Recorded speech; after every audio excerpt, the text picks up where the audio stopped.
Take a look at these specific developments. We're joined by Michael Shank, who is an adjunct faculty member at the George Mason University School for Conflict Analysis and Resolution.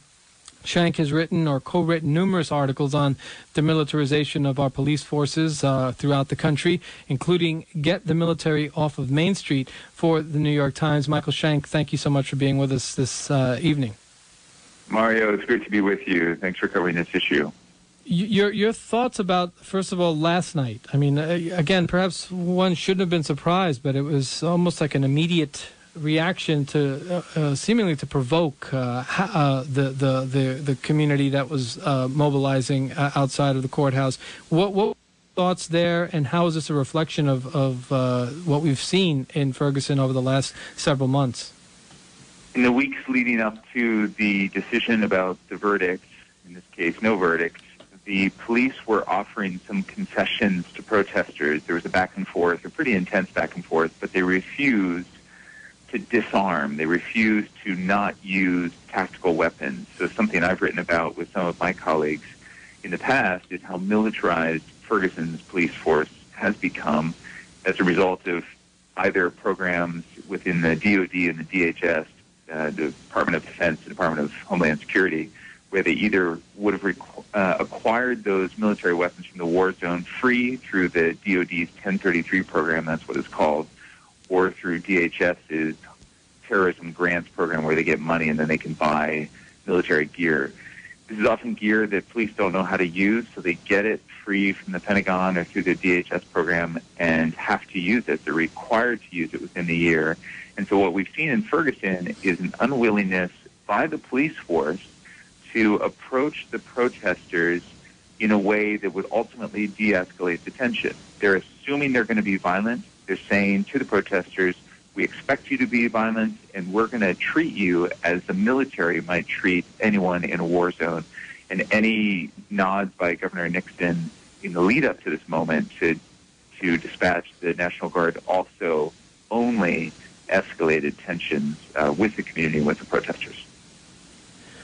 Now, looking at that, the announcement prior to the grand jury decision that they were going to mobilize National Guard troops, in many ways it was the governor's attempt to say, well, we're going to keep order and kind of bypass the local police officials in many ways. That didn't necessarily pan out, but now, of course, we see that tonight, they're going to be further mobilizations of the National Guard troops. How does that either escalate or de-escalate this process that you just outlined? Yeah, it only escalates. We can go all the way back to Kent State University, that's my alma mater, where the National Guard treated the protesters there, not unlike military treats civilians or insurgents in a war zone. So any dispatches by Governor Nixon of the National Guard or any further militarization by Ferguson police using military equipment that has been given to them by the DOD or DHS will only widen the gap and undermine any remaining trust, if there is any, that was built up in the weeks prior to this announcement in conversation with the community and the protesters. So it is a great ruse because the excuse is, well, we're here to keep the peace.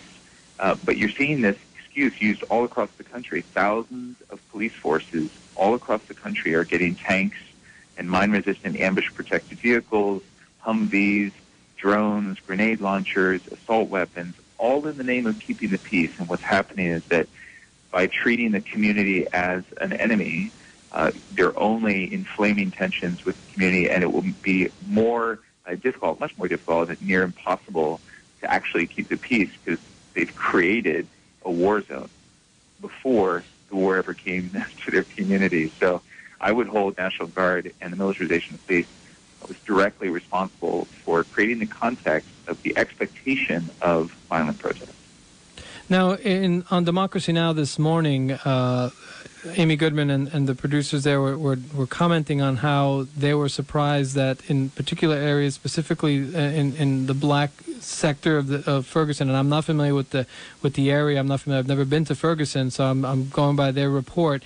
That there was essentially absolutely no police presence, no National Guard presence, and that's where a lot of the destruction happened, some of the buildings burning, some of the looting that took place.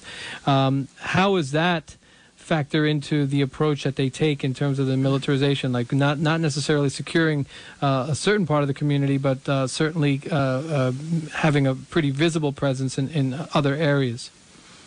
Well, as your guests have said previously, and I was part of the Seattle WTO protest, and so the militarized police there definitely protected the corporations within Seattle. That was pretty evident. But as your previous guests noted pretty explicitly, that the root causes that have not been addressed in Ferguson and across this country, whether it's income inequality, poverty, structural racism, segregation, and the increasing unwillingness of our government and public at large to fully address the very prevailing racism that still exists in this country and the economic inequality and the lack of opportunity and access for so much of America.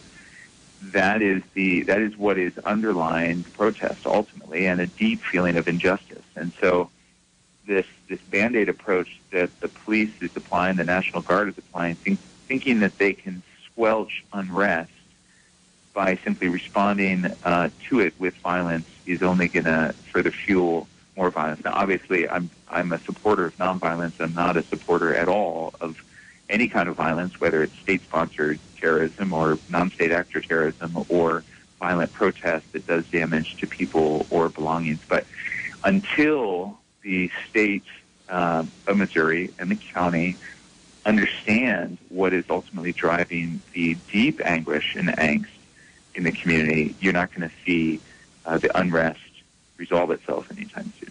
Mm-hmm.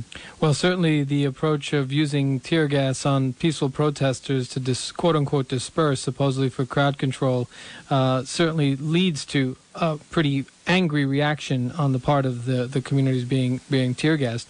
So right. They perhaps shouldn't be surprised that there was that major backlash subsequent to that approach.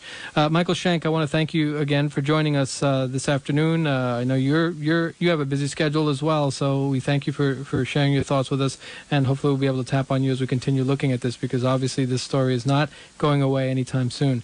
Michael Indeed, Shank, Mario, thanks for your time. Thank you. Michael Shank, again, adjunct faculty member at the George Mason University School for Conflict Analysis and Resolution. He's written a number of articles on the militarization of police. His article, Get the Military Off of Main Street, was published in the New York Times.